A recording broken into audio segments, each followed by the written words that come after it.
सीधे रुक कर लेते हैं। संसद से ही मेरे एक और सहयोगी ऋषिकेश जुड़े हुए हैं। ऋषिकेश, बधाइयों के साथ साथ शिकायतों का सिलसिला भी हमने देखा संसद में स्पीकर से, जिसमें राहुल गांधी भी कह रहे थे, अखिलेश यादव भी कह रहे थे कि उम्मीद करते हैं कि विपक्ष की आवाज नहीं दबेगी। अखिलेश यादव ने कहा उम्मीद करते हैं कि निष्कासन नहीं होगा। तो बधाई के साथ साथ शिकायतें भी थीं स्पीकर से।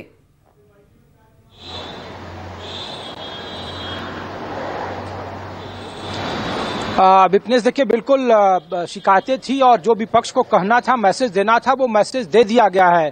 चाहे अखिलेश यादव हो या फिर राहुल गांधी हो या फिर जो तृणमूल कांग्रेस के नेता हैं सुदीप बंदोपाध्याय हो, टीआर बालू हो, सब लोगों ने एक सुर में एक ही बात कहा कि आपको विपक्ष को मौका देना चाहिए, संविधान की रक्षा करनी चाहिए, क्योंकि आप सदन के नेता हैं।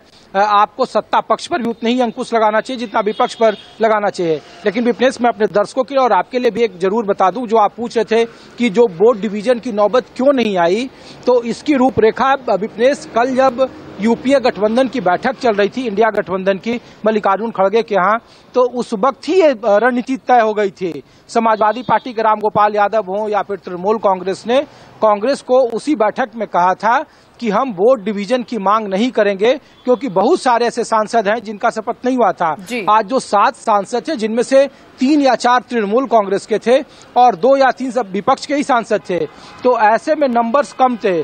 दूसरी जो महत्वपूर्ण बात यह थी कि अगर इसके विरोध में सत्ता पक्ष की तरफ से वोटिंग डिवीजन की मांग को किया जाता, जो कि आप देखें कि बीच में ललन सिंह खड़े हुए जब उन्हें कहा गया कि ध्वनि मत से इन्हें चुना जा रहा है, तो वो वोट डिवीजन की ओर इशारा कर रहे थे, लेकिन फिर वो ध्वनि मत से पारित हो गया। तो कांग्रेस ये मैसेज नहीं देना चाहती थी कि 234 इंडिया गठबंधन का नंबर है, वो नंबर नीचे आ जाए, जो बार बार हमारे सहयोगी गौरव जिस बात को इशारा कर रहे हैं। और ऐसे में वाईएसआर या फिर अन्य निर्दलियों का समर्थन सरकार के पास है, और अगर वो नंबर 300 से ऊपर चला जाता तो एक सिंबॉलिक या मोरल दबाव जरूर होता कम से कम विपक्ष पर, कि देखिए आप चिल्ला रहे हैं कि अल्पमत वाली सरकार है, गठबंधन की सरकार है, नरेंद्र मोदी बहुत 5 साल तक के कार्यकाल नहीं बिता पाएंगे। तो ये थोड़ा सा असहज स्थिति होती। इसीलिए देखिए कि जब राहुल गांधी आज नेता प्रतिपक्ष जब पहली बार बोल रहे थे, तो उन्होंने बिल्कुल सधा हुआ और संतुलित बातें उन्होंने कही। कोई भी ऐसी बात उन्होंने नहीं की जिससे कोई विवाद खड़ा हो जाए, जिसकी लोग उम्मीद कर रहे थे। हाँ, अखिलेश यादव थोड़ा सा राहुल गांधी से 2 कदम आगे बढ़कर दिखे, और वो लगातार नैतिकता की, संविधान की, विपक्ष को बार बार टारगेट करने की उन्होंने याद दिलाया कि बीते जो 17वीं लोकसभा थी उसमें कैसे विपक्ष के तमाम 114 सांसदों को निलंबित कर दिया गया था, जिसमें 95 विपक्ष के सांसद थे, 95 लोकसभा से, और तकरीबन 17 या 18 राज्यसभा के थे। तो ये बातें सत्ता पक्ष भी जानते हैं। ओम बिरला बार बार मुस्कुरा रहे थे स्पीकर के आसन से। तो विपक्ष की कोशिश थी सिंबॉलिक तौर पर कि वो विरोध करे स्पीकर के पद का, और एक राजनीतिक मैसेज देने में वो सफल रहे। और जो बातें उन्हें कहना था वो बातें स्पीकर के सामने, प्रधानमंत्री की मौजूदगी में, सदन के बीच में। तो बीते 10 साल से जो सदन का नजारा दिख रहा था, जो हम लोग आमतौर पर देखते थे लोकसभा और राज्यसभा के भीतर में, वो थोड़ा इस बार बदला दिख रहा है। और उसकी वानगी राहुल गांधी पर भी दिखी कि आमतौर पर वो टी शर्ट और जींस में आते थे सदन, लेकिन आज वो कुर्ते पजामे में दिखे बतौर नेता प्रतिपक्ष बनने के बाद। और जो उनका भाषण था बिल्कुल छोटा था, संक्षिप्त था और बिल्कुल सधा हुआ और संतुलित था। तो जो बातें कहनी थी, जो कॉन्स्टिट्यूशन, संविधान, जो विपक्ष की तरफ से बार बार कि ये देश की आवाज है, इन सभी मुद्दों को इन लोगों ने कोशिश की है। मैं आपको रोकना चाहूंगी। प्रधानमंत्री नरेंद्र मोदी ने क्या कुछ कहा है, ये दर्शकों को सुनवा देते हैं। आदरणीय अध्यक्ष महोदय, ये सदन का सौभाग्य है कि आप दूसरी बार इस आसन पर विराजमान हो रहे हैं। आपको और इस पूरे सदन को मेरी तरफ से मैं बहुत बहुत बधाई देता हूं।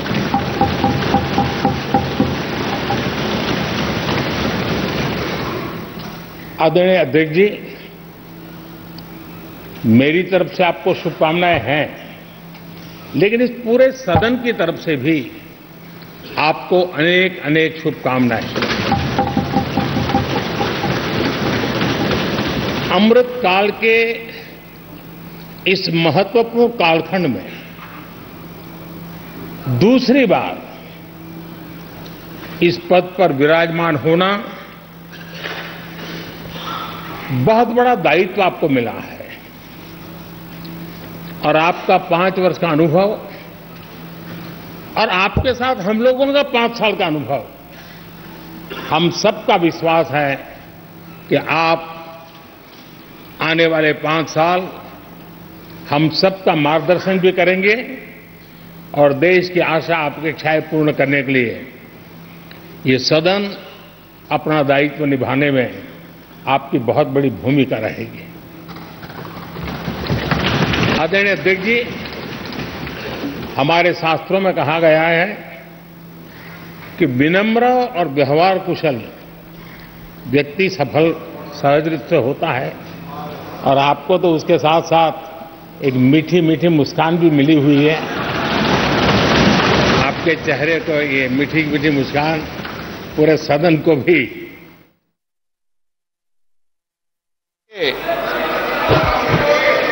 माननीय सदस्यगण, सभी राजनीतिक दलों के नेतागण, माननीय सदस्यगण, मुझे इस महान सदन के पीठासीन अधिकारी के रूप में प्लीज, मैं आपको सबको मौका दूंगा। Please please Amrao ji, please, Owaisi ji, please, सबको मौका दें।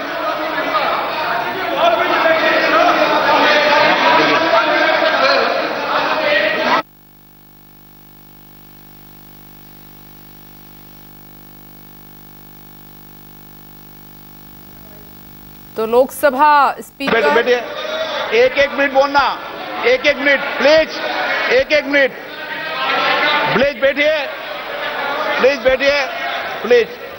असाउद्दीन ओवैसी जी, एक मिनट बोलना, एक मिनट प्लीज, बैठिए बैठिए।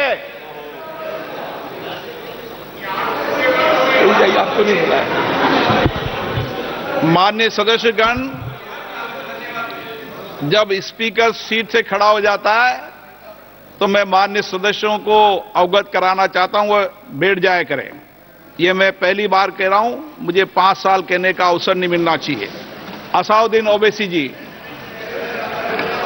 सर, मैं आपको अपनी जानिब से, पूरे मुल्क की जानिब से मुबारकबाद देता हूं और मुझे यकीन है कि आपकी पार्लियामेंट की आवाम इस बात पर फख्र कर रही है कि आप दूसरी मर्तबा इस ऐवान के स्पीकर बने हैं।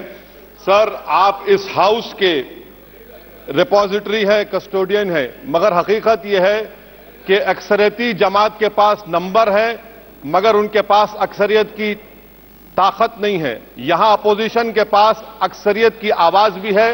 तो इसीलिए मेरी आपसे गुजारिश है कि आप छोटी पार्टियों को मौका दीजिए और मुझे यकीन है कि आप 17वीं लोकसभा में जिस तरह शफकत का मुजाहरा मुझ पर किया, हम छोटी पार्टियों पर, मैं उस समुदाय से आता हूं जो इस ऐवान में सिर्फ 4% है, तो हमको आवाज उठाने की आवाज दीजिए। सर, आखिर में मुझे यकीन है कि आप वहां पर बैठे हैं तो यह ऐवान एक कीमती हीरे की तरह ना सिर्फ इस मुल्क की आवाम में, दुनिया में चमकेगा और आपके बोझ को यह सरकार कम करेगी डिप्टी स्पीकर बनाकर। इतना बोझ आप पर नहीं डालना चाहिए। मैं मुबारकबाद देता हूं सर आपको, मैं मुबारकबाद देता हूं कि आप छोटी पार्टियों पर, यह ऐवान अपोजिशन और छोटी पार्टियों का भी है, हमको आप आवाज का मौका देंगे।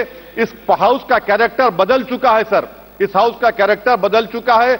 अब बीजेपी स्टीम रोल नहीं कर पाएगी। हम आपसे मुबारकबाद देते हैं। शुक्रिया sir. Shri N K. Premchandan. Thank you very much, Speaker sir. Sir, I, on behalf of my party, Revolutionary Socialist Party (RSP), extend hearty congratulations in assuming the highest office of democracy, that too in the largest democracy in the world. Sir, your experience, 30 years of experience in Parliament and the legislature, that is in Rajasthan State Legislative Assembly as well as 3 terms in Parliament, and also 5 years as the Speaker of this House. Definitely, I believe that, firmly believe that the expertise leadership will give fruitful results to the 18th Lok Sabha in running the House. Sir, I would like to say some quotations. The Pandit Jawaharlal Nehru, sir, it is a famous quotation that the Speaker, the symbol of nation's freedom and liberty. Sir, Kaul and Shakhtar refer the Speaker as the conscious and guardian of the House. Sir, I would like to refer the Speaker is the soul and spirit of Indian democracy and the custodian of the House. And further, I would like to say that while the government has its way in the House, it is incumbent upon the Speaker to ensure that the opposition has its full say. Sir, I would like to urge upon the Honourable Speaker, sir, the opposition's legitimate demands and rights of the opposition has to be protected so as to have a healthy democratic practice in our country. Sir, one more point I would like to make. Sir, the independence of the Parliament has to be protected at any cost.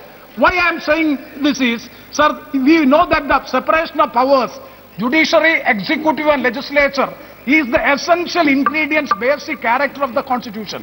That has to, sir, one historic example I would like to say. In 1647, the King Charles I entered into the House of Commons and demanded the relieving of 5 MPs from the House as they are guilty of treason.